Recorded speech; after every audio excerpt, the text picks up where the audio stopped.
Welcome to Hey Tabi, the podcast where we talk about the hard things out loud with our actual lips. We'll cover all kinds of topics across the mental health spectrum, including how it intersects with the Christian faith. Nothing is off limits here, and we are not take two verses and call me in the morning. I'm Tabitha Westbrook, and I'm a licensed trauma therapist, but I'm not your trauma therapist.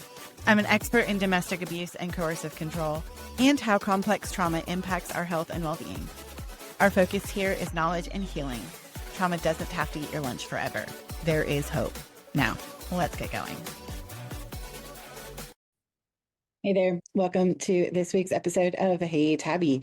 I am so glad that you are here with me today. We are definitely going to talk about what I think is a really interesting topic and one that probably should get more discussion, but maybe doesn't. We're going to talk about miracles. First of all, do you believe in miracles? I know there are a lot of feelings around that for some people. It can mean a lot of different things to different people, but I am thinking about it in terms of the broader sense. Now, first of all, I believe in big miracles, like the big kind, the kind where Jesus shows up in a dream, or the kind where prison doors open, the kind that are talked about in the New Testament. I believe in all of that, 100% believe in all of that. But I think that we are always looking for that big miracle. We're looking for the healing. We are looking for the deliverance. We are looking for all the big things. And those are awesome. Those are great things to look for and absolutely great things to pray for without question. But I do think that we forget sometimes the miracle of the mundane. And that's what I want to talk about today is the miracle of the mundane. I was thinking about this as I am on a trip at the moment, and long drives, which if anybody knows me, that is super, super common for me. I travel all over the place. I do a lot of speaking. I go to a lot of conferences. I do a lot of different things. So I'm on the road quite a bit, actually. And as I was driving, I was just noticing the beauty that was around me. And I was really thinking about how miraculous it truly is. I know that might seem a little bit trite when someone is suffering, and I want to talk about that a little bit. I know that some of my suffering has been alleviated when I choose to notice those little tiny miracles, the little seemingly insignificant things that sometimes end up being actually really, really significant when you think about it. There are a million different kinds of everyday miracles. There is the phone call that you happened to be home for that was really helpful. There is the listening to your child's laughter. There is a really wonderful hug from a friend when you just need a hug. And there's the beauty that we find in nature, all of which reminds us of God. And those little things are super important in our lives. Some of those little miracles are the ones that I want to really focus on today. And I want us to still pray big for the big miracles. If you need deliverance, if you need healing, if you need rescue, all of those things are so valid and so important to pray for. But in the absence of them or waiting for them to happen, there are still so many beautiful little things that happen in our lives that are essentially miracles in and of themselves. And when we are able to orient ourselves to the miracle of the mundane, we see a little bit more of Jesus in that, and we experience a lot less anxiety and depression. And I'm going to tell you why. First of all, they ground us in the present. They ground us in the present and in gratitude. There is so much research out there about how important gratitude is for our mental health. And to the point that if you search gratitude journals on Amazon, you're going to come up with a million of them. And that is because there is so much research that just taking the time every day to express gratitude tells you so much about, okay, things aren't all as bad as I thought they were. And they give our souls a little bit of solace. They give our souls a little bit of settling. Now, it's not going to solve all your problems. Like, I'm not saying write out your 5 gratitudes and then you're going to magically feel better about everything. That is not what I am saying at all. But what I am saying is when you are in the middle of darkness and broken and you can find something good, it reminds us that there is still good. It might be the tiniest sliver of good, but it still exists. And when we are really, really, really having a tough go, just being reminded that that tiniest little bit of goodness is in the world sometimes is enough. And sometimes it's exactly what we need to just keep getting us through. It also offers us a little bit of connection, just a moment, sometimes longer than a moment if you're with somebody else. But for just a moment, we are in our bodies, we are in that moment, and we are noticing. It can offer us just a little bit of peacefulness in what sometimes feels like chaos. And so if you have ever had a home that had rambunctious kiddos in it and it seemed like it was all out chaos all the time, and you go into the bathroom and lock the door, and the bathroom is nice and clean and you've got it decorated beautifully, and maybe you have some sort of, I don't know, essential oil in there that smells really good, then you might have just a moment where you're like, man, that essential oil is really my favorite. I'm so glad I put it in here. That gives your soul just a minute of rest. And sometimes, honestly, those little pockets of rest, those little mini miracles, those little miracles in the mundane are enough to get us through the next hard moment. Hopelessness is something that can absolutely steal from us, and we do not want to give it a foothold.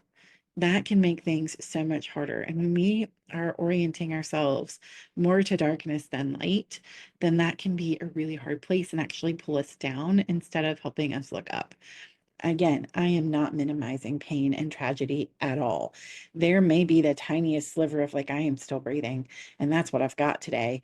And that's enough. There is a book by a fellow out of Baylor, and I am losing his name right now as I talk about it, but the name of the book is On Getting Out of Bed.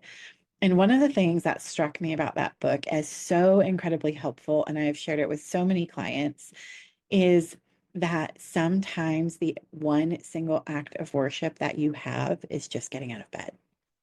Getting out of bed, maybe putting one foot in front of the other. Some days it might be washing your face. Some days your actual act of worship might be staying in bed. That might be your mini miracle of the day, is having the space and time to just stay in bed and rest. And when we are orienting ourselves to as much good as possible, it gives us that just moment to catch our breath so that we can go through the next thing. I'm going to give you an opportunity. Just think about your day today as you are listening to this, wherever you may be. What little mini miracles, little miracles in the mundane can you identify? Was it that your car got you all the way to work? Now, that might not feel like a great big miracle or even a little mundane miracle, but it is nonetheless a good thing. Hopefully your job is good, but at least it pays you. And maybe it's something altogether different. Maybe it was, oh, the weather forecasted storms and it didn't storm at all. Or maybe the storms weren't as bad as I thought they were going to be. So, yay for that. I spend a lot of time in Texas, and in the spring, I often feel like that when storms aren't that bad. I think that if you're able to, as you go through your day today, maybe just make a note, whether it's a little voice memo on your phone or a little text you send to yourself or in your notes app, to just say, hey, here are the little mini miracles today. These are these little moments that I can say, yeah, that was genuinely good. You know, as I was driving, I have the worst altitude sickness of all time. It is so bad. We have tried everything physically, medically to fix this for me, and my body just does not like anything above 5,000 feet. I have learned I am an incredible altimeter because my body will react so strongly when I hit that 5,000-foot mark. I get super nauseated. However, that's a bit of a problem because I really do like big mountains. So I am not putting myself at risk and putting myself in mountains unnecessarily. But occasionally, as I am driving, there is no other way to go other than through a mountainous area. Now, I do not stay in the super high mountains. I did that one time. That was bad. But I try to take the route where I'm going to have as little time above 5,000 feet as possible. And so as I was driving on this particular trip, I ended up having to take a detour that took me up to about, I'd say 6,500 feet in that detour. And my body was like, ma'am, oh goodness. And I breathed through it knowing I was only going to be in that space for about 10 minutes. And I know I've got usually about 2 hours at that altitude before I'm going to be in real trouble. And so I wanted to take the moment, because I don't get them very often, to soak in the beauty. And so as I was driving, I was really intentional about being present and just seeing those mountains around me and just drinking them in with my eyes and truly enjoying them. And that for me was just this beautiful little moment of, hey, I don't get to do this very often. And I am doing this for me and my body in a safe way because I'm not going to be here that long. But I can enjoy that I have a slice of this. I can enjoy that I have this moment. There's another time that I was driving and was just really having a hard conversation with God. It was a really difficult time. There were so many tears. I was very angry with the way something had gone in my own life and just so sad about it. So sad and mad and just all the feels. And I happened to be driving through this corner of Colorado right around the time the aspens were changing to that incredible golden color that they have. And in that moment, it took my breath away in beautiful ways and made me just go, okay, okay, I feel like God is seeing me. I don't get to see the aspens change colors again, mountain problems. But in this particular instance, I did. And it was like a little wink from God saying, hey, I see you. I know this is really hard. I know you're kind of mad at me right now, but I'm still here. Life, the hard parts of life have a way of kind of giving us a gut punch that takes our breath away. I think it is really important to find those little mini miracles that take our breath away for just a second, but in goodness. That sunrise or that sunset that you just look out there and you're like struck by the oranges and pinks and purples in the sky. And you just go, that's incredible. In that moment, just soaking it in for just a second, even if it's just a tiny little moment, it actually will fill your soul. And these really are those little gifts from God that say, hey, I see you. I know things are sometimes really hard. In fact, sometimes Earth is, well, straight up a dumpster fire, if we're being honest about it, right? I know I felt that way a lot lately, but it's God saying, hey, I'm still here. No matter what's happening, no matter what's going on, I'm not gone. And there's still beauty. There's still beauty and still goodness.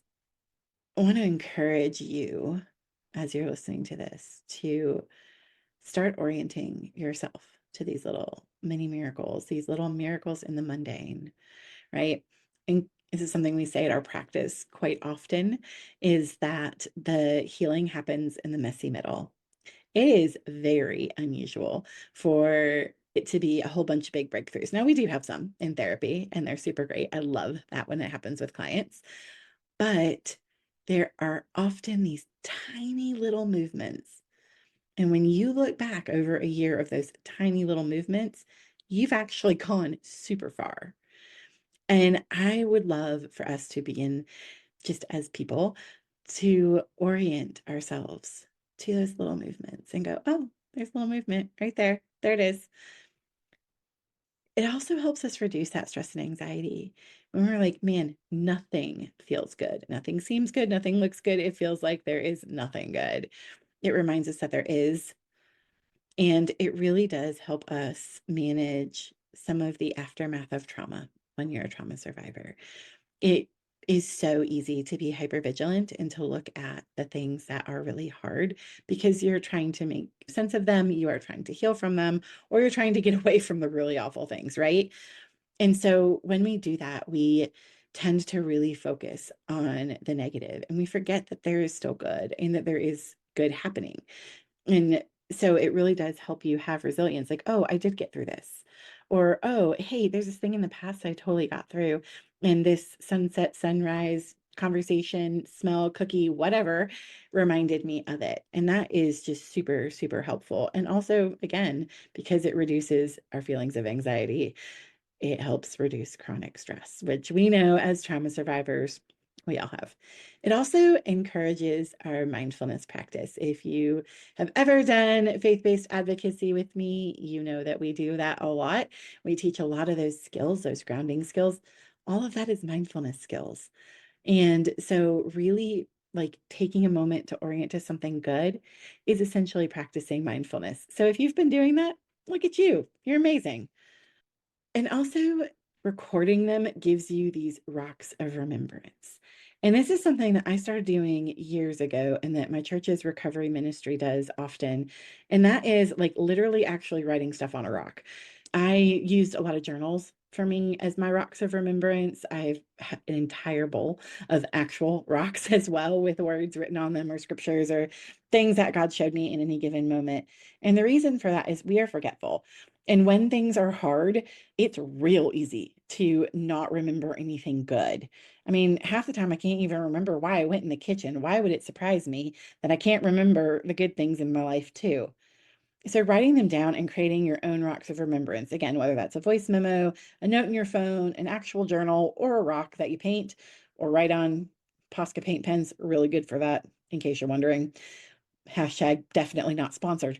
But those kinds of things can be really, really helpful so that when you're like, oh, yeah, I need to remember that there is good, you can have some sort of record of that.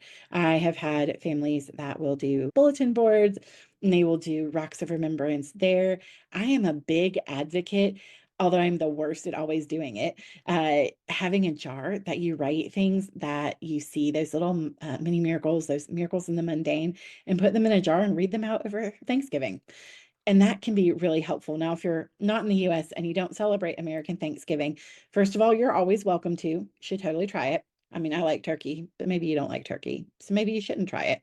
But you can still get a jar and pick a thankfulness day. If your country doesn't have a thankfulness day, you can create one for your family. And those actually are rituals of connection, maybe rituals of connection to ourselves or rituals of connection to our family. And what a ritual of connection is, it's just basically a time I set aside to connect with you. So I can set that time aside to connect with myself or with my family or both. Those are also awesome places to put this kind of work. As you are noticing your miracles in the mundane, make sure you breathe them in. Really take a minute and let it be like an embodied experience if you are able, because I think it makes it that much deeper and resonate that much more inside of you and really gives you that connection both to the space that you're in and to God. I think it is always a good idea to maybe set a reminder on your phone or in some other place, especially if this is a really new potential practice for you and something that you want to try. It is so easy to forget. And I know that trauma survivors are like, oh, there's this thing that I know will help me. And I totally forgot to do it. I therefore am a terrible human, because that's always where it goes for us trauma survivors, is it not? We are just terrible humans when we mess up because some reason we're allowed to be perfect. We'll cover that in another podcast, but you are allowed to be imperfect, and that's totally fine. And so sometimes when we're learning something new or we're trying to orient ourselves to a new practice, actually setting a reminder somewhere is really, really helpful. And it doesn't make you pathetic or weak. It makes you human.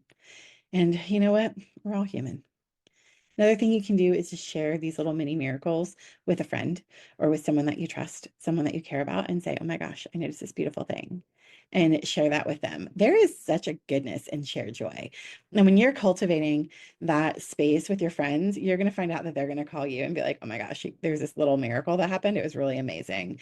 And then you guys are sharing these beautiful joys and celebrating the things that each other are noticing. This would be the best use, I think, in my whole thought pattern here, of a group text. That could be super fun. And again, I know that things can be hard, and I'm not trying to minimize real pain at all, not even a little. These are just ways to orient ourselves to where there is still goodness, to take that breath and that break when we need to, and to remember that things do change, especially when things are hard. We're not guaranteed rosy outcomes here. We're just not. I wish we were. That'd be super amazing. But there is still such goodness that's available to us. And when we orient ourselves to it more often, then it's going to make those hard moments just a little easier. It's not going to make them easy. I'm not going to minimize hard, but it will make them a little bit easier.